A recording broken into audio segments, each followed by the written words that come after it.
Ni Boy Tapang para kay Cherry White, binuking nga ni Awit Gamer. Dito kasi ay nag-video call si Awit Gamer at itong si Boy Tapang. At dito ay tinanong ni Awit Gamer kung mahal na mahal nga ba ni Boy Tapang itong si Cherry White. At sagot naman ni Boy Tapang ay oo, mahal na mahal at napakabait daw at napakasimple nitong si Cherry White. Ayon pa kay Awit Gamer, totoo yan tol. Mabait yan si Cherry White. Kababata ko yan at hindi kanya iiwan kung mahal na mahal kanya. At tinanong nga siya ni Awit, itong si Boy Tapang, kung pakakasalan niya nga ba itong si Cherry White. Hindi alam nga ni Boy Tapang na naka-record ang kanilang pag-uusap. Ayon nga kay Boy Tapang, hindi niya pa pwede madaliin. Dapat siya munang pag-isipan ng mabuti ang mga bagay-bagay na yan. Tama lang naman yung mga sinasabi ni Boy Tapang. Kung sa mahal ay mahal na mahal niya itong si Cherry White. Pero pagdating nga sa kasal ay hindi biro yung mga desisyon ng yan. Gaya nga sabi niya, pag-isipan niya ng mabuti dahil bago pa lamang sila ni Cherry White at hindi dapat minabanali ang mga ganyang sitwasyon.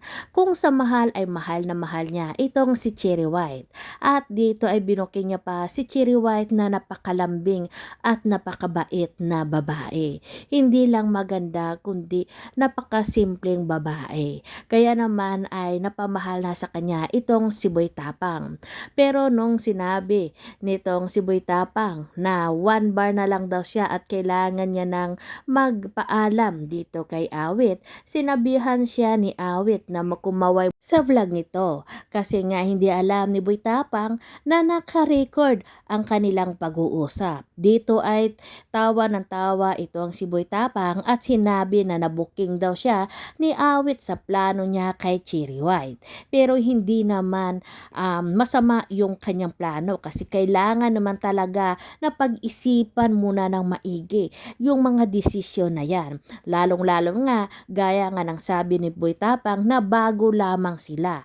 Kailangan muna nilang kilalanin ang bawat isa para nga magpakasal. Kung barang araw at kung sa bandang huli ay kaya na nila at kilala na nila yung isa't isa at sa tingin nila ay maganda yung kakalabasan o nagmamahalan nga sila sa bawat isa ay pwede na nilang ituloy ang plano na magpapakasal.